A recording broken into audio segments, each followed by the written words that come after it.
He was wrapping his father's hammer in newspaper when the phone rang. His wife. "Any customers today?"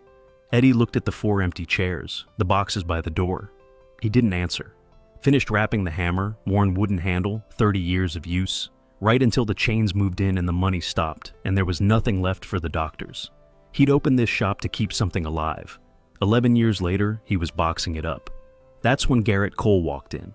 Garrett had built 3 retail brands from scratch, each one grounded in the same hard lesson. His father spent a lifetime skilled and invisible in a garage and died that way. He saw the curtain over the front window, walked in, no greeting. He pushed the workbench toward the glass. Stop! Eddie's voice came hard. "Who are you?"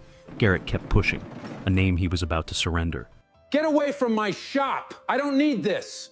Garrett stopped. He looked at the photo on the wall. An older man bent over a bench, window light behind him. "Your father worked in front of a window." He looked at Eddie. "You've been hiding behind a curtain." Silence. Eddie took the hammer from the box, sat at the bench in front of the glass, hands not quite steady, and started working. Open to the whole street. Garrett pulled the curtain down. Nashville daylight poured in.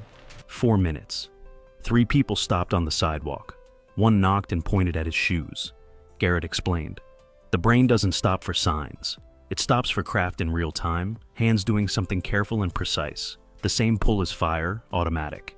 Eddie had paid for a front window 11 years and kept it covered. The customers worth having don't search for cobblers online.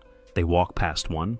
They watch 30 seconds and decide. Behind that curtain, Eddie had been invisible to exactly those people every day. Late that afternoon, an old man stood outside the glass a long time, then knocked. "My grandson has his grandfather's dress shoes. I didn't think anyone still knew how to restore something like that." He watched Eddie's hands. "I think maybe you do." Eddie looked at his father's hammer. First time in months, his eyes went wet.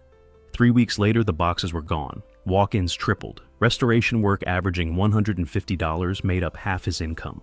Instead of losing $600, he cleared $510 that month. He bought back what he'd sold. He hung his father's hammer beside the window, handle out, where anyone passing could see it. When his wife called that evening, he picked up on the first ring. Garrett came by one afternoon. 8 people stood outside watching Eddie work.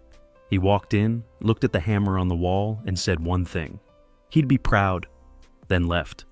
Hiding your gift doesn't protect you. It guarantees no one ever finds out what they're missing.